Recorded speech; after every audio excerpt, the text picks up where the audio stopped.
Hello my dear students और मेरे प्यारे साथियों।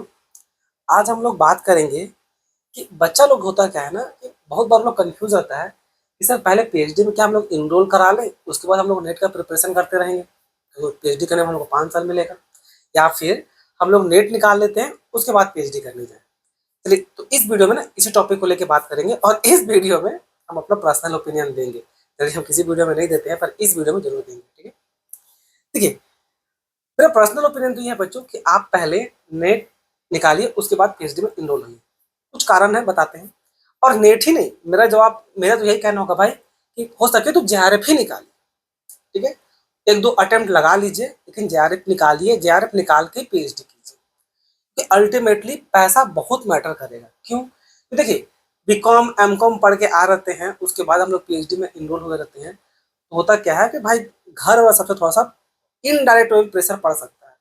कि एक अच्छा खासा एज हो गया रहता है तो घर वाला सब पूछने लगता है कि कुछ कमाओ, इस टाइप से आ जाएगा। हाँ, बहुत पैसा आएगा तो भाई कोई दिक्कत नहीं है, पर जो मिडिल क्लास है, जो थोड़ा गरीब टाइप से है, उनके लिए हम बता रहे हैं कि जेआरएफ निकालिए कि उसमें पैसा मिलने लगता है। ठीक है, अरे जब पैसा मिलने लगेगा तो सब ठीक लगने लगता है। ठीक है, तो वो थोड़ा मेंटल स्टेबिलिटी बनाए रखेगा। तो मेरा ओपिनियन पहले यही रहेगा कि आप पहले जेआरएफ निकालिए सीधा। और मान लीजिए जेआरएफ नहीं निकाल, नेट ही निकल गया, तो चलिए नेट लेके पहले पीएचडी में इनरोल होइए, लेकिन पहले यही कीजिए, पीएचडी में सीधा इनरोल नहीं होइए। क्यों? कारण एक करके हम लोग देखेंगे। ठीक है, ये नेट, मान लीजिए आपको पैशन ही है, वो असिस्टेंट प्रोफेसर ही बनना है, तो नेट का एग्जाम लेके दे रहे हैं 4 अटेम्प्ट 5 अटेम्प्ट, नहीं वैसे नहीं कीजिए, मूर्खता का पहचान है।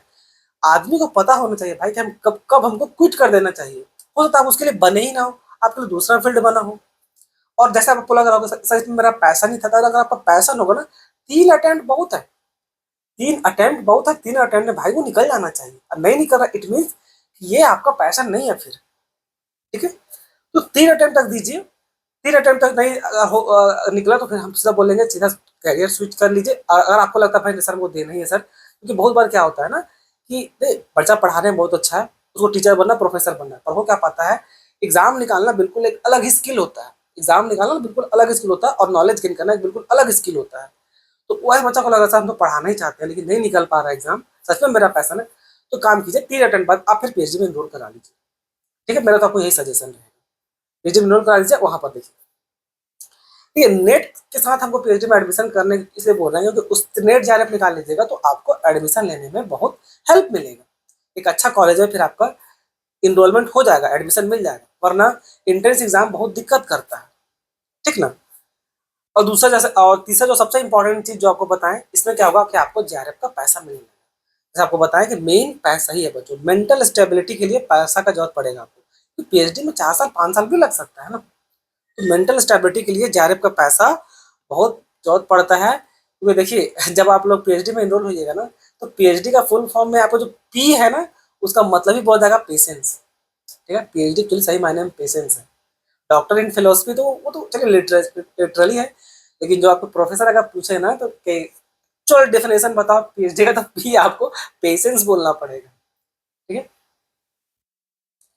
अगर आप पीएचडी बिना नेट का जेआरएफ का कर लीजिएगा तो देखिए क्या होगा कि कॉलेज एंट्रेंस के जाइएगा तो वहां पर भाई आपको आइडिया होगा कि भाई 60-40 का रूल चलते रहता है। और कॉलेज एंट्रेंस एग्जाम ना रेगुलर बेसिस पे होता भी नहीं है। ठीक है, college entrance exam regular basis पे जनरली होता भी नहीं है, बहुत सारे कॉलेज में तो जनरली डायरेक्ट एडमिशन ही होने लगता है। तो एंट्रेंस एग्जाम के साथ थोड़ा सा ये दिक्कत है। देखिए, कुछ बेनिफिट भी है एंट्रेंस एग्जाम का, और बहुत ही अजीब टाइप का बेनिफिट है जो आपको शायद समझ में नहीं आए। ये कोई कॉलेज अगर एंट्रेंस एग्जाम लेता है ना, तो वो अपना अधिकतर वेटेज एंट्रेंस एग्जाम में देता है और इंटरव्यू में कम देता है। ठीक है, मान लीजिए आपका एंट्रेंस एग्जाम के थ्रू अगर एडमिशन, देखो एक कॉलेज है, ऐसे समझिए एक कॉलेज दोनों आपके लिए दोनों वैकेंसी खाली की, वैकेंसी नहीं मतलब सीट खाली की पीएचडी के लिए, एक डायरेक्ट एडमिशन भी, तो रूल क्या है भाई, 60-40 का रूल है ना, 60-40 का रूल है। अब मान लीजिए आपको एंट्रेंस के थ्रू जाना है, तो देखिए इसका एक फायदा क्या दिखता है अजीब सा, एक फायदा क्या होगा एंट्रेंस एग्जाम में कि जो एंट्रेंस एग्जाम दीजिएगा तो वेटेज भागेगा 70 और 30 का। 70% ज्यादा वेटेज जो आप एंट्रेंस एग्जाम में मार्क्स लाएंगे दोस्तों, और 30% केवल वेटेज भागेगा किसमें, इंटरव्यू में। तो ज्यादा चांसेस है भाई, एग्जाम अच्छा चला गया एंट्रेंस एग्जाम तो एडमिशन मिलने का फुल चांस। डायरेक्ट एडमिशन में जहां पर हम लोग नेट जेआरएफ निकाल के लाए, उसमें बहुत अजीब सा कॉम्प्लिकेटेड चीज है। मान लीजिए आप नेट जेआरएफ तो निकाल लिए, आपको एंट्रेंस एग्जाम देने की जरूरत नहीं पड़ा, लेकिन अगर आपका वो कुछ 10-15 मिनट का इंटरव्यू अगर खराब चला गया ना तो गए, छांट दिए जाएंगे। लेकिन इसमें यहाँ ऐसा नहीं है। यहाँ तो वेटेज 70-30 का है ना, 70% वेटेज डाला गया है आपका इंटरव्यू पे, सॉरी रिटन एग्जाम में, और 30% का आपका इंटरव्यू पे। लेकिन रिटन बहुत अच्छा चला गया तो इंटरव्यू थोड़ा सा भी ठीक ठाक चला गया ना, यानी सिलेक्शन होने का चांस बहुत है, भले ही 60-40 का हो। ठीक है, तो कुछ बेनिफिट्स कुछ डिमेरिट्स भी है। तो अब देखिए, नो डाउट उसमें 40% रिजर्व है और इस पर क्या 60% रिजर्व है।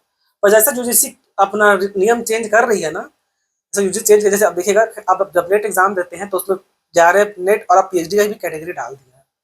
तो पहले ये नहीं हुआ करता था, नेट वाला पीएचडी वाला कैटेगरी, अब उसको ऐड कर दिया। तो यूजीसी ना नियम को थोड़ा चेंज कर रही है, तो बात को भी ध्यान में रखेंगे। अब जॉब लेने अगर अगर सोचिएगा कि भाई जल्दी से जॉब लेने का बात, तो भाई पीएचडी में नो डाउट 30 मार्क्स तो मिलता है, तो उसमें वैसा कोई देखने की जरूरत नहीं है। देखिए होता क्या है कि अगर आप पीएचडी के बाद अगर खुद को इनरोल कराइएगा ना, अगर नेट जेआरएफ पे, देखिए पीएचडी का काम करने के साथ साथ ऐसा नहीं कि सिर्फ आपको थीसिस लिखने का काम करना है बच्चों, फिर आपको अपना कैरियर को सेट करने के लिए आर्टिकल लिखना पड़ेगा, जर्नल लिखना पड़ेगा, वो भी आपका टाइम खाएगा, तो टाइम दे नहीं पाइएगा इसमें। नेट का प्रिपरेशन में लगता है कि भाई टाइम निकालेंगे, नहीं निकाल पाइएगा। सिर्फ थीसिस से काम नहीं चलता है करियर में। आपको करियर को स्ट्रॉन्ग करने के लिए आपको बोले, जैसा आप बताएं, आपको जर्नल लिखना होगा, आर्टिकल लिखना होगा, हो सके तो बुक पब्लिश करना पड़ेगा, अलग अलग सेमिनार, कॉन्फ्रेंस, वर्कशॉप, ये सब आपको अटेंड करना पड़ेगा, क्योंकि अल्टीमेटली जो एपीआई जो मेरिट लिस्ट है ये लोग बढ़ाता है। ठीक है, तो ये है। और जो सबसे बड़ी बात है, पीएचडी में उतर जाइएगा तो याद रखिएगा भाई, कोई हेल्प करने वाला नहीं है। आपके गाइड अच्छे मिल गए तो गाइड कर देंगे, वो ये नहीं बताएंगे क्या लिखना है। अगर आपको एकदम बेसिक आइडिया ही नहीं रहेगा ना तो बहुत दिक्कत है। वरना जो आप लोग सुनते हैं ना कि पीएचडी में बहुत काला सच है जो कोई नहीं बता, यही काला सच है। काला सच यही कि भाई यहाँ कोई हेल्प करने वाला नहीं है, जो है आप खुद हैं। अब टेंशन मत लीजिए, इसमें डरने वाली बात नहीं है कि खुद से सब कैसे हाथ पैर मारेंगे, क्यों नहीं मार पाएंगे। अरे आज का डेट में यूट्यूब है, गूगल है, अलग अलग एआई है। आप सोचिए वो लोग कैसे किए होंगे जिस समय ये सब तीनों नहीं था, वो लोग भी किए ना। स्ट्रगल करना पड़ता है बच्चों। ऐसा नहीं है कि भाई बस अब नेट जेआरएफ निकाल के भी अगर जाइएगा, चाहे किसी भी काम से पीएचडी में एनरोल करके जगह बैठ के सब कुछ करेंगे, तो ऐसा नहीं होता है, हाथ पैर मारना ही पड़ता है। तो नेट का प्रिपरेशन जेआरएफ का पहले रहिएगा ना, तो आपको एटलीस्ट थ्योरी का थोड़ा पहले से आइडिया होगा कि भाई ऐसे ऐसे करते हैं। सीधा पीएचडी काम में घुस जाइएगा, अब बिल्कुल आइडिया ही नहीं है क्या करना है, तो फिर ब्लंडर हो जाता है। तो मेरे हिसाब से तो बच्चों पहले आपको नेट जेआरएफ, खासकर जेआरएफ पे फोकस कीजिए, नेट पे नहीं। ठीक है, तो मेरा वही कहना होगा, पहले नेट जेआरएफ निकालिए, उसके बाद पीएचडी में इनरोल कीजिए। ठीक है, बाकी एक्सेप्शनल केस में तो आपको बता ही दिए, अगर आपको पैसा नहीं निकल पाए उसको क्या करना चाहिए। ठीक, और भी कुछ कुछ सवाल का जैसे आपको जवाब होगा, मन में होगा कि सर क्या सेंट कौन सा तरह की यूनिवर्सिटी में एडमिशन लेना चाहिए, सेल्फ स्टडी करें कि कोचिंग ले लें, इन सब सवाल का भी अगर आपको जवाब चाहिए तो इसी चैनल में आपको वो सब मिल जाएगा। इसमें इतना ही बच्चों, धन्यवाद।